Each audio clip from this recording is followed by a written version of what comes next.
because, or excuse me, 7:30 kick. But massive game for both. And then as you guys look at the spread, obviously it's kind of a toss up, right? 2.5 for USC Trojans in this one, kind of basically saying this is an even matchup. Now, if you Michigan, you took your lumps early, you lost a non-conference game, to Oklahoma. We see how good Oklahoma is. And the good thing for Michigan is we're seeing the progression and the growth of your quarterback, right? We're seeing Bryce Underwood really emerge in front of our eyes as one of those guys, right? And take that next step forward. And again, the numbers ain't gaudy, 1,003 yards, whatever. But he had his best game last week, throwing for obviously 270 yards. One of his best games, obviously, so far. You see McCulley kind of emerge as a go-to weapon on offense. Your running game's elite, right? The offensive line's done a really good job. One of the top rushing attacks in the country. We see the emergence of Justice Haynes and how good he's been in this offense, right? 654 yards and 8 touchdowns, right? My question is, and going into this game, there's two things, right? Can Michigan offense hang with USC's offense and Jada Mayava? Offense has been elite. Go look at USC and what they've been able to do this year. They're scoring a lot of points.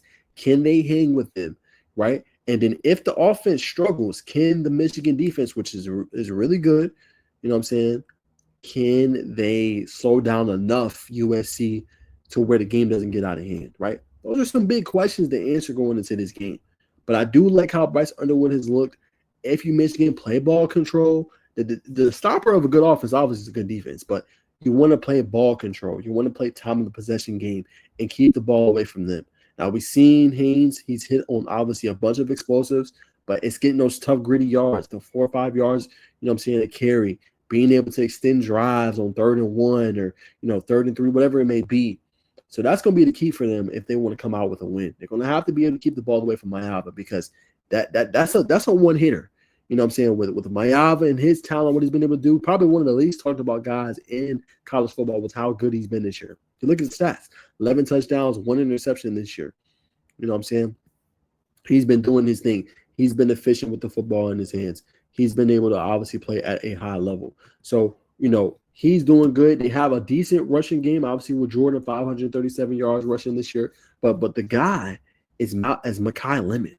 He is really good. He's in that tier with the Chris Brazzell and obviously Jeremiah Smith.